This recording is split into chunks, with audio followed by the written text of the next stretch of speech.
তিন ব্যক্তিকে আল্লাহ কি করে? বন্ধু রূপে গ্রহণ করে। আর তিন ব্যক্তিকে কি করে আল্লাহ? শত্রু রূপে গ্রহণ করে। এ কথা শোনার সাথে সাথে বুঝতে পেরেছে যে কোন হাদিসের কথা বলছে।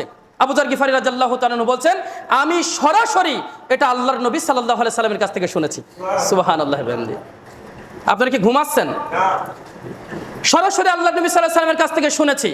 তখন বলছে, তখন বলা শুরু করে দিল কি, ওই যে আবু আহমাস রাহমাহুল্লাহ তিনি বলছেন যে মানহুম হাউলা ইন্নাস, ওই ব্যক্তি কারা হে আবু যর, ওই ব্যক্তি কারা?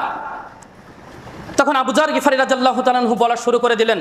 প্রথমে যে কথা বলতে বললেন সেটা হচ্ছে কাদেরকে আল্লাহ পাক রব্বুল আলামিন বন্ধু রূপে গ্রহণ করে।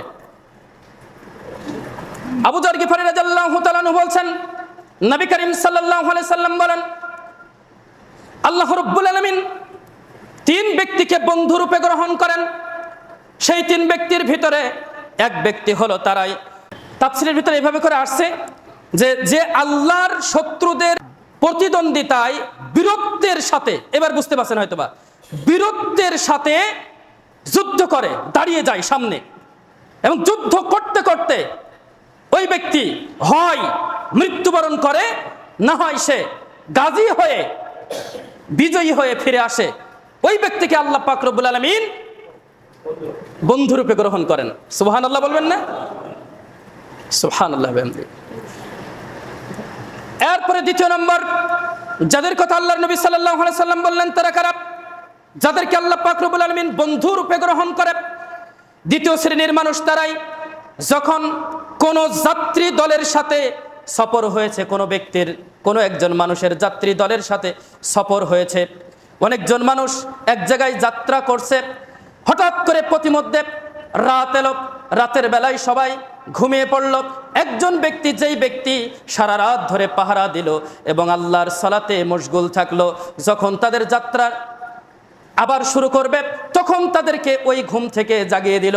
আল্লাহ পাক রব্বুল আলামিন বলছেন, ওই ব্যক্তি, যেই ব্যক্তি সারা রাত ধরে এই ব্যক্তিদেরকে পাহারা দিল, এই যাত্রীদেরকে পাহারা দিল এবং সালাতে মশগুল থাকলো, আমি আল্লাহ পাক রব্বুল আলামিনের বন্ধু তারাই। সুবহানাল্লাহ বিহামদিহি, সুবহানাল্লাহ। এরপরে তিন নম্বরে যাদের কথা আল্লাহর নবী সাল্লাল্লাহু আলাইহি সাল্লাম বললেন, কোন কোন লোককে আল্লাহ পাক রব্বুল আলামিন বন্ধু রূপে গ্রহণ করেন। তিন নম্বরে যাদের কথা বললেন তারা হচ্ছে ওই শ্রেণীর মানুষ যাদেরকে তাদের প্রতিবেশী কষ্ট দেয়। অনেক প্রতিবেশী এরকম আছে, জালেম প্রতিবেশী, ক্ষমতা দেখায়, ক্ষমতার বলে তারা কি করে, প্রতিবেশীকে কি করে, কষ্ট দেয়। যে কোনো ভাবে প্রতিবেশী কি করে, কষ্ট দেয়, ক্ষমতার বলে। তো আল্লাহর নবী সাল্লাল্লাহু আলাইহি সাল্লাম বলছেন, যার প্রতিবেশী তাকে কষ্ট দেয় আর সে ধৈর্য ধারণ করে, যার প্রতিবেশী তাকে কষ্ট দেয় এবং সে কি করে, ধৈর্য ধারণ করে, কতক্ষণ পর্যন্ত, যতক্ষণ পর্যন্ত সে হিজরত না করেছে, মানে ওই জায়গা পরিবর্তন না করেছে, অথবা যতক্ষণ পর্যন্ত সে মৃত্যুবরণ না করেছে ততক্ষণ পর্যন্ত সে কি করে, ধৈর্য ধারণ করে। প্রতিবেশী কষ্ট দিচ্ছে, ও ধৈর্য ধারণ করে ওখানেই রয়ে গিয়েছে।